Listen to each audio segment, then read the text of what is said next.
Hi, my name is Catherine Kitzlar, and this is my individual oral on the novella The Nonexistent Knight. The global issue that I found to be extremely relevant throughout this novella was the idea of arbitrary status.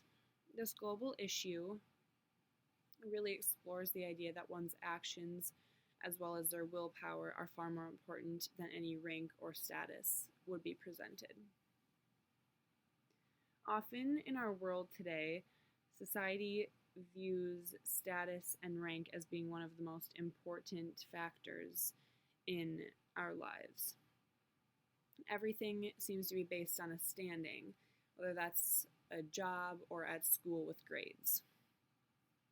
It is inevitable and so hard to get away from this competition, but rank is not what we need to be focusing on. It is not what is important. It is how one's actions are presented to others, along with the will that they have to live and their goals in life. It is very difficult to imagine, but a top status can only be achieved with hard work, time, and dedication. During the exposition of the novella, the 12 paladins of Charlemagne's army are being introduced to the audience. It seems to be a common theme throughout the presentation of the paladins that each one share their name, their rank, their place, and their achievements with the emperor. This kind of reveals that each knight is consumed with the idea of their rank and ultimately what is thought of them.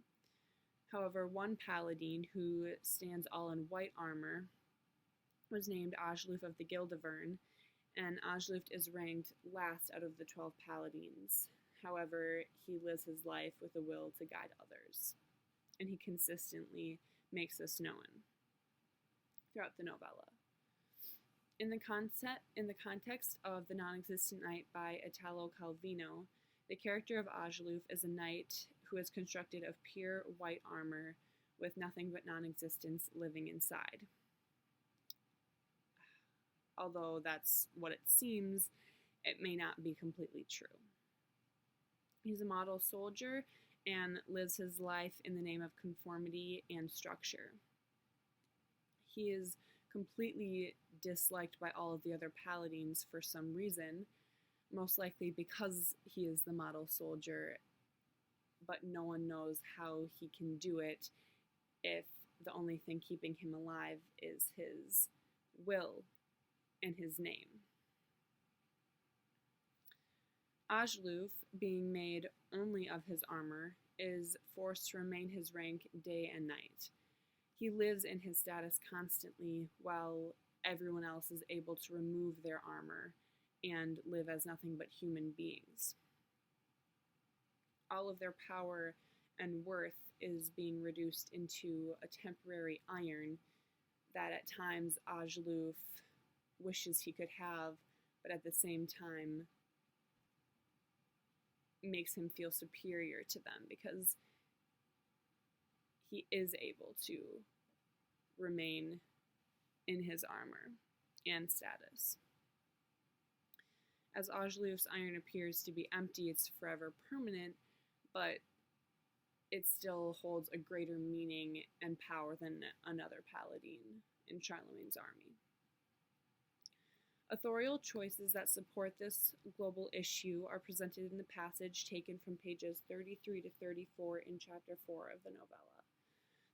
This passage establishes the narrator of the story, who is Sister Theodora, and within the text, Calvino creates a very bold atmosphere in order to explain the true importance of determination and strength of will that a person must maintain while living in this corrupt place.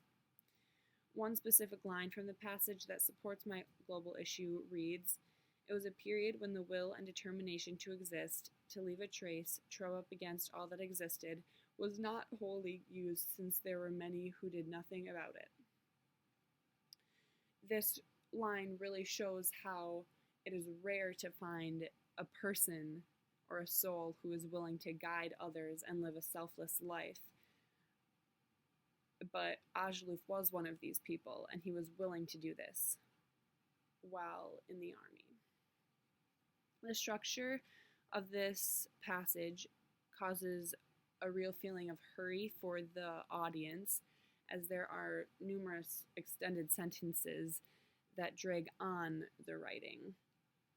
And this almost seems as if Sister Theodora was trying to get all of her emotions onto the paper as fast as she could write them. There is also a great deal of versatility shown throughout this passage and throughout the entire novella, as Calvino continues to shift from one structure to another, changing it up for the readers and using different styles.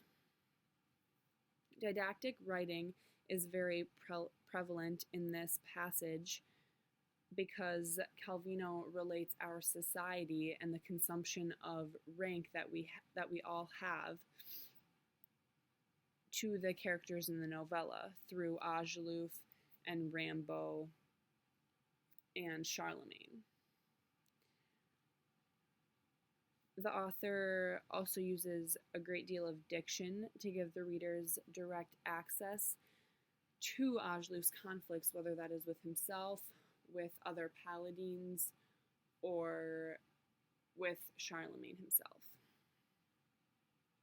Throughout the entire novella, Calvino is able to foreshadow and prepare the readers that Ajaluf would eventually gain a higher status, but he could only do this through his purity and his dedication to being a knight.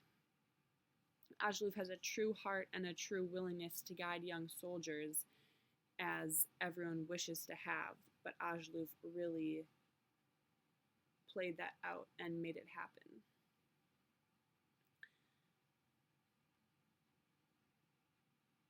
It was difficult for him throughout his entire journey, but it all paid off in the end because, in a way, he had gained a higher status, but it was not until after he was gone, like a drop in the sea, Calvino 132, that the other paladins and Charlemagne had noticed this in Ajaluf. On to the questions. One question that I will be answering today is, what patterns of imagery or motifs are most memorable, and what are the effects? So a motif that I found to be very relevant in the book that stood out to me was the idea of existence. And once we kept being introduced to new characters, it was as if existence meant something different to every single one of them. To Gurgelu, he was not even aware that he had existed. He was trying to talk to his feet and tell them what was happening when he could simply stop it himself. Whereas Ajaluf knew he existed, but everyone else was confused as to how and why he had existed for so long. Another question that I will be answering is, what theme is presented by the author in relation to the global issue you mention? So my global issue, again, is arbitrary status. And the theme that really goes along with this global issue is that one's status and rank are far, far more important than far, far less important than their actions that support their claims and their ideas and their want to reach this status. It is great to be ranked and to have that competition in our world. However,